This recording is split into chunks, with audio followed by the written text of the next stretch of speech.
Break के बाद आपका स्वागत है। बिलासपुर में एक ही परिवार पर पड़ोसियों द्वारा किए गए जानलेवा हमले में इलाके में सनसनी फैल गई। शादी की खुशियां मातम में बदल गई जब मामूली विवाद ने हिंसक रूप ले लिया। आरोपियों ने टंगिया और हंसिया जैसे धारदार हथियारों से हमला कर 4 लोगों को गंभीर रूप से घायल कर दिया। सभी घायलों को इलाज के लिए सिम्स अस्पताल में भर्ती किया गया है, जहां उनकी हालत नाजुक बताई जा रही है। मामला सकरी थाना क्षेत्र के ग्राम पिंडारी का, जहाँ निवासी आरती बघेल ने बताया कि उनके देवर के बेटे की शादी हाल ही में संपन्न हुई थी। रविवार को शादी की पार्टी के बाद सोमवार को परिवार के लोग घर पर आराम कर रहे थे। इसी दौरान शाम के वक्त पड़ोसियों के साथ किसी बात को लेकर विवाद शुरू हो गया, जो देखते ही देखते मारपीट में बदल गया। विवाद इतना बढ़ गया कि आरोपियों ने घर में घुसकर टंगिया, हंसिया और से हमला कर दिया। इस हमले में परम आनंद बघेल, हंसराज जितेंद्र और उषा बघेल गंभीर रूप से घायल हो गए। चीख पुकार सुनकर जब परिवार के अन्य सदस्य बाहर निकले तो चारों खून से लथपथ जमीन में पड़े थे। घटना के बाद आसपास के लोगों में भय का माहौल बन गया। घायलों को तत्काल अस्पताल पहुंचाया गया, जहां उनका इलाज जारी है। पुलिस मामले की जांच में जुट गई है और आरोपियों की तलाश की जा रही है। प्रारंभिक जांच में पुरानी रंजिश की घटना वजह मानी जा रही है। कल हुआ रिसेप्शन और उसके बाद हम लोग अब उस निंदा थे, नींद में तो घर पे थे और ये लोग बाहर निकले। पता नहीं क्या हुआ, हमको नहीं पता, पर अब आज जब आए तो हम लोग जाके देखे तो ये लोग पूरा बेहोश गिरे पड़े थे। सिर्फ हमारे जो देरानी है वो चिल्ला रहे थे कि आओ आओ ऐसे करके, बाकी तीनों लोग पूरा पड़े थे। बोल रहे थे मेरे देरानी के वो लोग हंसिया, टंकिया और लाठी पूरा लेके आए थे और लाठी तो मेरे पति जो है उन्हें तोड़ा, लूट यानी कि तोड़ दिए और उसके बाद वो लोग सिर्फ इसी में मार दिए बोल रहे थे। और वो लोग अभी बताने की कोई उम्मीद नहीं है, बेहोश है। और जितना मेरे देरानी बताए उतना मुझे पता है। कौन मारा है, कौन मारा है इनको? पास में है, पड़ोसी वो लोग मारे हैं और किस लिए मारे हैं, किस कारण से मारे हैं, हम लोग को पता ही नहीं है। पुलिस विभाग की छवि धूमिल करने वाले एक मामले में सख्त कार्रवाई की गई है। मसूरी थाना में पदस्थ आरक्षक देवचंद केवट द्वारा वर्दी में रील बनाकर सोशल मीडिया पर वायरल करने का मामला सामने आने के बाद विभाग हरकत में आया। जानकारी के अनुसार आरक्षक ने अपने घर पर ही पुलिस वर्दी पहनकर पत्नी के साथ रील बनाई और उसे सोशल मीडिया पर पोस्ट कर दिया। यह वीडियो तेजी से वायरल हो गया, जिसके बाद पुलिस महकमे में हलचल मच गई। मामले को गंभीरता से लेते हुए डीआईजी एवं वरिष्ठ पुलिस अधीक्षक ने इसे अनुशासनहीनता और वर्दी के दुरुपयोग का मामला माना। अधिकारियों ने स्पष्ट किया है कि इस तरह का आचरण विभागीय नियमों के खिलाफ है और इससे पुलिस की छवि पर नकारात्मक असर पड़ता है। इसी के चलते आरक्षक देवचंद केवर्त को तत्काल प्रभाव से मस्तूरी थाने से हटाकर रक्षित केंद्र बिलासपुर अटैच किया गया है। साथ ही आगे की विभागीय कार्रवाई की प्रक्रिया भी शुरू की गई है। देखिए, पुलिस विभाग एक अनुशासित विभाग है। इसके उत्कृष्ट निर्धारित मापदंड होते हैं। यूनिफॉर्म जो होती है वो एक गर्व का प्रतीक है। उसको पहनकर आप अपनी निजी ख्वाहिशें, निजी जो हरकतें हैं वो कोई नहीं कर सकता। जो ये डांस, इस तरीके की रील वर्दी में, यूनिफॉर्म में, वो बिल्कुल भी पुलिस के एक अनुशासित विभाग के लिए वो क्षम्य नहीं है। इसलिए उसको लाइन अटैच किया गया और सभी कर्मचारियों को अपने इन चीज़ों का ध्यान रखना चाहिए। अवंतपुर पुलिस ने जुआ के खिलाफ बड़ी कार्रवाई करते हुए टोकरो गांव के पास संचालित जुआ फड़ पर छापा मारकर 2 आरोपियों को गिरफ्तार किया। पुलिस को मुखबिर से सूचना मिली थी कि इलाके में लंबे समय से अवैध जुआ संचालित किया जा रहा है, जिसके बाद टीम ने योजनाबद्ध तरीके से दबिश दी। कार्रवाई के दौरान मौके से 6,34,000 रुपए नगद और 2 मोबाइल फोन और एक मर्सिडीज कार जब्त की गई। पुलिस ने आरोपियों के खिलाफ जुआ एक्ट के तहत मामला दर्ज कर लिया। साथ ही प्रतिबंधात्मक कार्रवाई भी की गई है। जब्त की गई संपत्ति की कुल कीमत लगभग 42 लाख रुपए आंकी गई है। इस कार्रवाई के बाद क्षेत्र में अवैध जुआ संचालित करने वालों में हड़कंप मच गया है।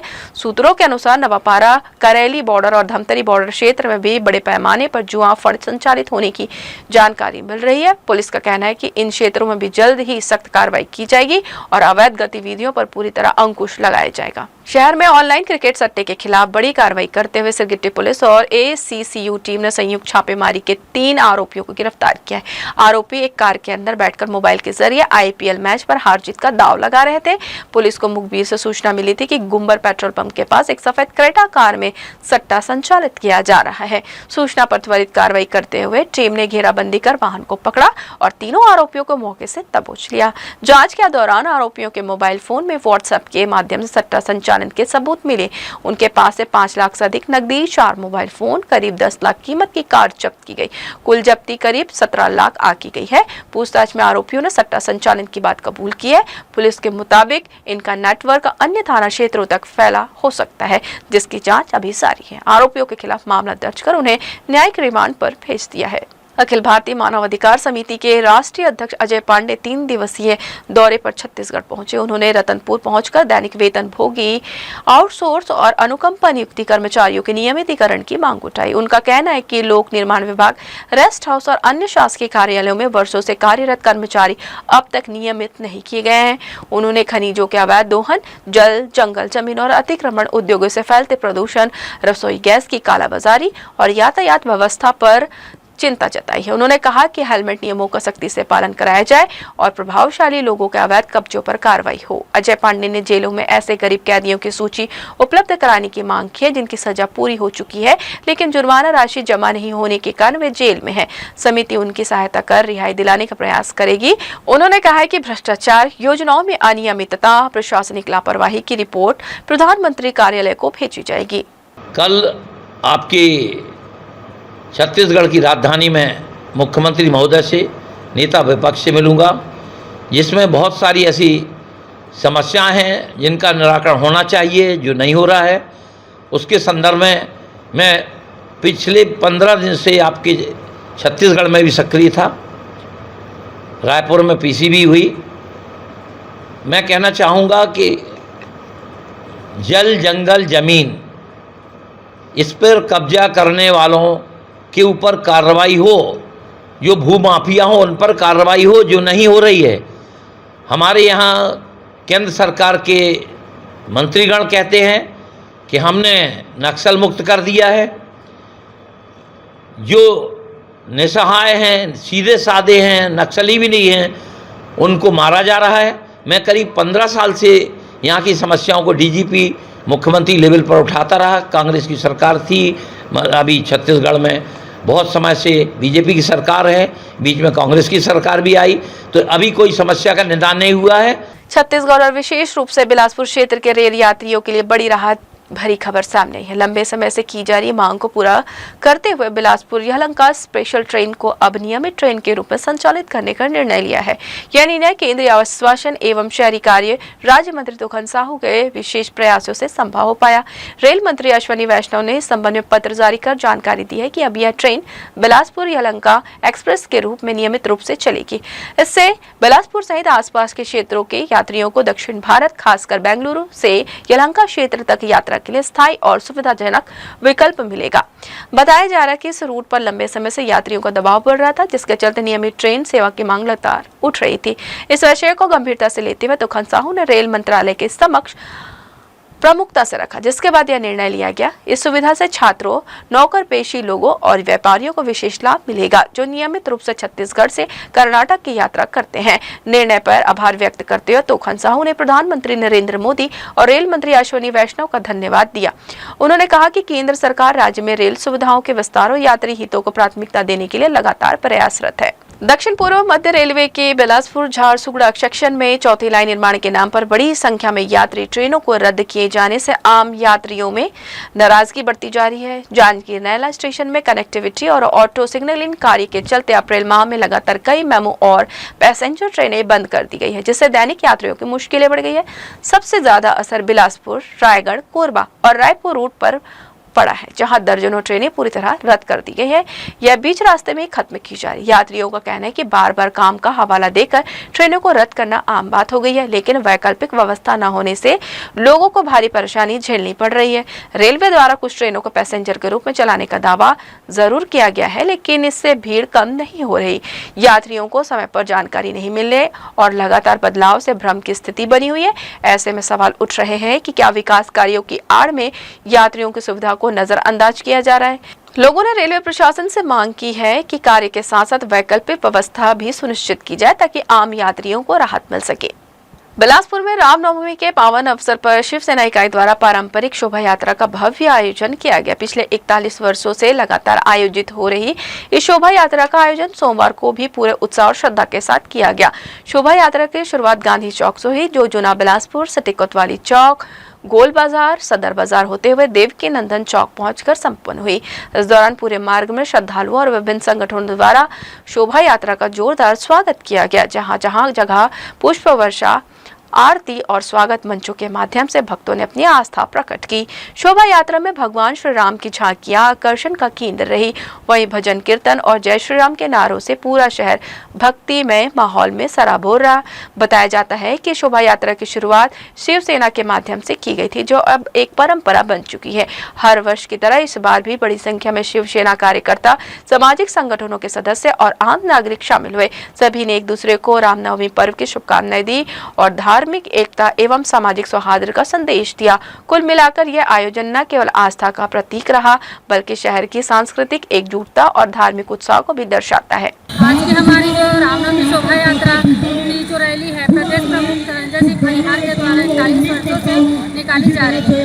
उसी कड़ी में आज बिलासपुर में हम लोग रामनवमी शोभा यात्रा निकाल रहे हैं और नेहरू चौक, गांधी चौक से होते हुए आज देवकी नंदन चौक का समापन है। राम जी जो हमारे आदर्श हैं, उसी के जो किए कार्यों से, जो वन में जाकर ऊंच नीच की भेदभाव को जो सब मिटाकर भाईचारे की जो दृष्टि से देखते हैं, उसी के जो हम आदर्श मानते हैं, उन्हीं के जो किए गए उसके कार्यों को सीख के दृष्टि से देखकर आज उसका जन्मदिन को उत्सव को हम लोग सभी मना रहे हैं। शिवसेना द्वारा आज रामनवमी के उपलक्ष्य में रामनवमी शोभा यात्रा गांधी चौक से निकाली गई थी, जो विगत 41 सालों से बिलासपुर में निकाली जा रही है। ये हमें बड़ा सौभाग्य की बात है। ये श्री राम नवमी शोभा यात्रा थी शिवसेना की, जो कि 1987 से हम लोग लगातार निकालते चले आ रहे हैं। राम मंदिर के लिए भी बहुत लड़ाई लड़े, बाबरी मस्जिद को ढहाने में भी शिवसैनिकों का हाथ था पूरा, और आने वाले भविष्य में शिवसैनिक अच्छा काम करते चले जाएंगे। जिला अधिवक्ता संघ बिलासपुर के नेतृत्व में जिला न्यायालय विकरालपुर में ईद मिलन समारोह भव्य आयोजन किया गया। कार्यक्रम में मुख्य अतिथि के रूप में जिला एवं सत्र न्यायाधीश सिराजुद्दीन कुरैशी शामिल हुए। उन्होंने आयोजन की सराहना करते हुए कहा कि भारत विविध धर्मों और संस्कृतियों का देश है, जहां सभी त्योहारों को मिलजुल कर मनाने की परंपरा है। उन्होंने कहा कि होली, दिवाली या ईद का हर पर्व आपसी प्रेम, भाईचारे और सौहार्द का संदेश देता है। ऐसे आयोजन समाज में एकता को मजबूत करने का काम करते हैं। इस अवसर पर वरिष्ठ अधिवक्ता शौकत अली ने रमजान और ईद के महत्व पर प्रकाश डालते हुए बताया कि यह पर्व त्याग, संयम और इंसानियत का प्रतीक है। उन्होंने कहा कि ईद हमें जरूरतमंदों की मदद करने और आपसी रिश्तों को मजबूत करने की सीख देती है। समारोह में जिला अधिवक्ता संघ के अध्यक्ष सहित कई पदाधिकारी और अधिवक्ता उपस्थित रहे। कार्यक्रम के अंत में पारंपरिक सेवाएं परोसी गई, जिसका सभी ने आनंद लिया। पूरे आयोजन का माहौल सौहार्दपूर्ण और उत्साह से भरा रहा। जिला अधिवक्ता संघ के नेतृत्व में हमारे जो अधिवक्ता साथीगण हैं, मुस्लिम अधिवक्ता भाइयों के द्वारा इस कार्यक्रम का आयोजन किया जाता है और इसमें मुख्य प्रायोजक के रूप में हमारे बड़े भाई सैयद शौकत अली जी रहते हैं। उनके द्वारा तमाम अपने मुस्लिम भाइयों को इकट्ठा करके इस कार्यक्रम के लिए जिला अधिवक्ता संघ को नेतृत्व का उन्होंने आवेदन दिया जाता है, जिसके पश्चात जिला अधिवक्ता संघ उसको एक ऐसा समारोह में तब्दील करता है जो कि आपसी भाईचारे का मिलन का त्यौहार हो। और इस कार्यक्रम में जिला अधिवक्ता संघ के नेतृत्व में हमारे जो जिला न्यायाधीशगण हैं, वो लोग भी इसमें भाग लेते हैं और उनके मुख्य आतिथ्य में यह कार्यक्रम किया जाता है। इस ईद मिलन समारोह में हमारे सभी अधिवक्ता साथीगण एक दूसरे को ईद की मुबारकबाद देते हैं और उसके पश्चात हमारे जो शौकत भैया हैं, उनकी तरफ से सेवाइयों का वितरण कराया जाता है, जो कि इतनी स्वादिष्ट होती है कि एक दिन नहीं 4-4 दिन तक उसका स्वाद मुँह में बना रहता है। तो ईद मिलन का यह त्यौहार जो है सभी भाइयों के लिए आपसी सौहार्द का त्यौहार है, आपसी भाईचारा का त्यौहार है, जिसको जिला अधिवक्ता संघ प्रमुखता के रूप से मनाती है।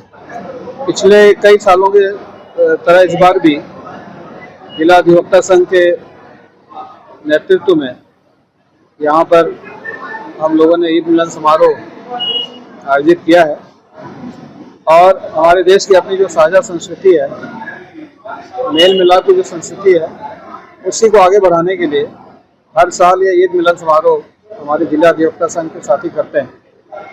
और ये बात भी तय है कि जो रमज़ान का महीना है, वो रमज़ान का महीना पूरे महीने इबादत करने के बाद जो ईद का दिन होता है वो खुशियों का दिन होता है, आपस में गले मिलने का दिन होता है, एक दूसरे से गिला शिकायत दूर करने का दिन होता है। इसीलिए हमने ये सोचा कि हमारा जो परिवार है, जो वकालत से जुड़ा हुआ परिवार है, उन परिवारों के बीच में भी सेवई की जो मिठाई है, सेवई का जो मीठापन है, वो सब हम आपस में बांट पाएँ और इस संदेश को दे सकें कि ईद का जो मिलन है वो आपसी भाईचारे का मिलन है। तो यह थी इस बुलेटिन की तमाम खबरें। देश विदेशी खबरों के लिए बने रहिए जी न्यूज के साथ। मुलाकात होगी अगले बुलेटिन में, तब तक ले दीजिए प्रेरणा को इजाजत। नमस्कार।